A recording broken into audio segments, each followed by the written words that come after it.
നിസ്കാരത്തിൻ്റെ സമയത്തെക്കുറിച്ച് ചിലർക്ക് വലിയ ധാരണയില്ല. കാരണം ചിലർ വിചാരിക്കുന്നത് നിസ്കരിക്കാനൊക്കെ നിന്നാൽ നമ്മുടെ സമയം കുറേ പോകുമെന്ന് വിചാരിക്കുന്ന ആളുകളുണ്ട്. നമ്മൾ സമയത്തിൽ വലിയൊരു ഭാഗം സമയം നിസ്കരിക്കാൻ വേണ്ടി പോകും അല്ലെ. ളുഹറും അസറൊക്കെ എത്രത്തോളം എന്ന് പറഞ്ഞാൽ മുസ്ലിമീങ്ങളായ ചിലർ പോലും അവർക്കൊരു മുസ്ലിമായൊരു സ്റ്റാഫിനെ അവരെ കടയിൽ നിർത്താൻ പ്രയാസമാണ്. കാരണം ഇവനെ നിർത്തിയാൽ 2 പ്രാവശ്യം 2-3 പ്രാവശ്യം ഇങ്ങനെ നിസ്കാരം എന്ന് പറഞ്ഞിട്ട് പോകും. ളുഹറിനൊരു പോക്കും, അസറിനൊരു പോക്കും, മഗ്രിബിനൊരു പോക്കും. തിരക്കുള്ള സമയമായിരിക്കും അപ്പോഴവരെ നിസ്കരിക്കാൻ വിടണം, ഇശായിന് അതിന് പിന്നെയും വിടണം.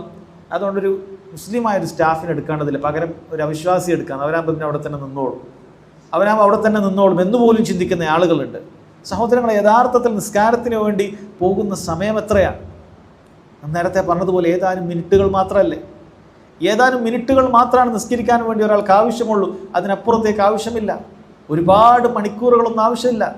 നാം പറഞ്ഞതുപോലെ ഒരു ദിവസത്തെ 5 നേരത്തെ നിർബന്ധ നിസ്കാരങ്ങൾക്ക് 1 മണിക്കൂർ തന്നെ ധാരാളമാണ്. 2 നേരത്തെ ഫജർ നിസ്കാരത്തിന് ഒരാൾ ഏറ്റവും ചുരുങ്ങിയ രൂപത്തിൽ നിസ്കരിക്കുകയാണെങ്കിൽ എത്രയാണ് അതിനു വേണ്ടി സമയമാവുക?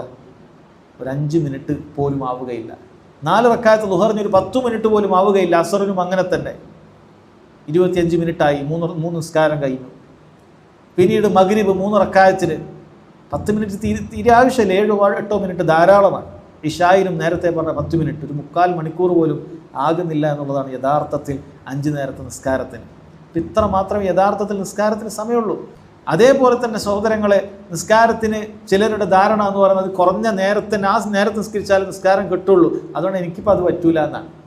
ഫജർ ആ ബാങ്ക് കൊടുക്കുമ്പോൾ തന്നെ നിസ്കരിച്ചിട്ടില്ലെങ്കിൽ പിന്നെ നിസ്കാരമില്ല എന്ന് ധരിച്ചിട്ട് നിസ്കാരം പാടെ ഉപേക്ഷിക്കുന്നവരുണ്ട്. അവരോടാണ് ഈ പറയുന്നത്. ഫജറിൻ്റെ സമയം എന്ന് പറയുന്നത് സൂര്യൻ ഉദിക്കുവോളുണ്ട്. അതുകൊണ്ട് നീ തെറ്റിദ്ധരിക്കേണ്ടതില്ല. നീ 5 മണിക്ക് നിസ്കരിച്ചിട്ടില്ലെങ്കിൽ നിനക്ക് നിസ്കാരം കിട്ടുകയില്ല എന്ന് വിചാരിച്ച് നിസ്കാരം പാഴാക്കരുത്. എപ്പോഴാണോ സൂര്യൻ ഉദിക്കുന്നത്? ഇപ്പോൾ 6 മണി 6:15 അതിനിടയിൽ നീ എഴുന്നേറ്റ് നിസ്കരിച്ചാൽ നിന്റെ നിസ്കാരം ശരിയാകുന്നതാണ്. നീ പാഴാക്കി കളയരുത്. അങ്ങനെയെങ്കിലും നീ നിസ്കരിക്കണം, നീ ആരംഭിക്കണം. പിന്നീട് അതിൻ്റെ അഫ്ളലിയത്ത് ആദ്യ വക്തിൽ നിസ്കരിക്കുക എന്നുള്ളത് നിന്റെ അടുത്ത പടിയാണ്. അതേപോലെ ളുഹറിന് അസർ വരെയും സമയമുണ്ട്, അസറിന് മഗ്രിബ് വരെയും സമയമുണ്ട്. ഒരാൾ അതിന് തിരഞ്ഞെടുക്കേണ്ട സമയം അത് വേറെയുണ്ട്. പക്ഷെ നീ പെട്ടെന്ന് ബാങ്ക് കൊടുക്കുമ്പോൾ തന്നെ നിസ്കരിച്ചിട്ടില്ലെങ്കിൽ പിന്നെ നിസ്കാരമേ ഇല്ല എന്ന് വിചാരിച്ച് നിസ്കാരം പാടെ ഉപേക്ഷിക്കരുത്.